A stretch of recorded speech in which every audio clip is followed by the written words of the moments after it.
Bonjour et bienvenue dans une nouvelle vidéo du cycliste. Le vélo est quelque chose de très politique, que vous le veuillez ou non. C'est aussi pour ça que je trouve le sujet aussi intéressant, et dans cette vidéo, j'aimerais vous montrer la transformation d'une ville qui a changé de maire après les municipales et qui a maintenant une grande politique cyclable.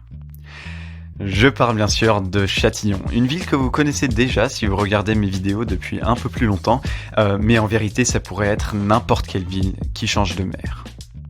Châtillon est une ville au sud de Paris, avec une grande route départementale qui la traverse pour rejoindre Paris. Cette route est d'ailleurs très intéressante car elle est représentative des différentes villes qui sont dessus. Clamart, par exemple, possède des infrastructures plutôt médiocres, alors qu'à Malakoff, une ville plus rapprochée de Paris, est plus en avance au niveau cyclable. Maintenant, la partie à Châtillon était jusqu'alors assez désagréable, mais ça a changé à partir de ce grand carrefour. Il était pendant longtemps un des plus gros points noirs de la ville, sur le baromètre des villes cyclables de 2019 par exemple, et c'est pourquoi la municipalité a ajouté une ceinture autour du rond-point. Celle-ci n'est pour l'instant que partielle, elle ne relie la route départementale qu'entre elles si vous voulez, mais pour les autres sorties du rond-point, on devra toujours rouler avec les voitures. La liaison qui a été faite par contre est déjà une superbe amélioration, ne serait-ce que pour les personnes qui souhaitent se rendre à Paris, même si elle présente un petit problème. Il faut en théorie descendre de son vélo à chaque fois que l'on souhaite traverser la chaussée. C'est dommage, mais je pense que ce n'était pas possible autrement au niveau juridique, mais de toute façon personne ne le fait au final. Ce premier carrefour est donc un bel exemple pour une politique cyclable réussie. Il aura suffi de plans et d'un peu de peinture pour la réaliser, c'est pas cher et ça vaut vraiment le coup. Il y a la place, il n'y a vraiment pas d'argument contre cette piste, donc quand on veut, on peut.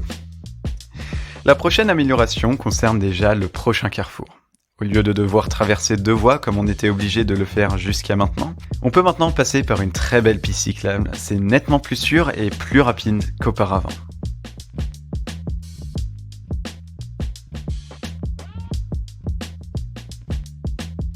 Dans l'autre sens, cette piste cyclable est également très bien réalisée. On commence à la prendre un peu plus tôt et on sera déjà surpris par des plots qui ont été rajoutés pour ne plus permettre aux voitures de se garer sur la piste, ce qui était assez récurrent. Ensuite, on tombe sur ce magnifique virage. On voit souvent des pistes cyclables avec des angles droits, des angles beaucoup trop aigus, mais ici c'est vraiment la trajectoire idéale pour les vélos, donc c'est une réussite totale.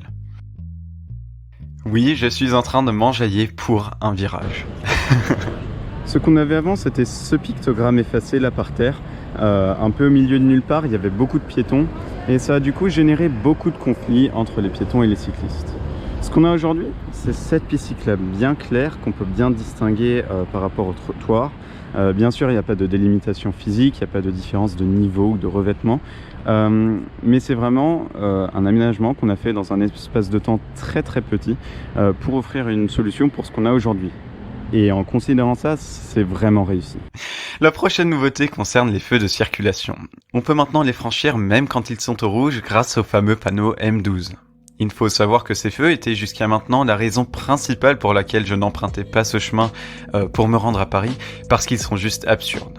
Là, il faut que je m'énerve 2 secondes parce qu'il y a souvent des situations comme le feu piéton parallèle qui est au vert ou un tram qui passe dans la même direction que moi, mais rien à faire, mon feu reste rouge. C'était une grosse blague qui a finalement été résolue en partie. En partie car les feux cyclistes, eux, dans l'autre sens, ne sont pas équipés de ces panneaux magiques. Du coup, on vit avec et on les grille. Dernière étape pour aujourd'hui, la station métro de la ville. Cet endroit est très compliqué car c'est un gros point de trafic. On a une station de métro, une station de tramway et une station de bus, plus encore les commerces. Autant dire qu'il est très compliqué pour trouver la place pour tout le monde et parfois la piste cyclable réalisée prend même un peu trop de place aux piétons à mon goût. Du coup, ça mène à des situations comme celle-ci.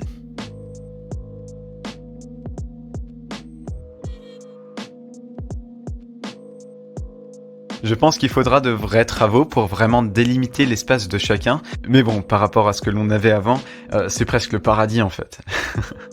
Donc, voici comment un peu de volonté politique suffit pour changer de décor dans l'espace de quelques mois. Vous voyez, c'est vraiment pas compliqué. Donc, sur cette note positive, je vous souhaite une bonne route et je vous dis à bientôt pour une nouvelle vidéo. Salut!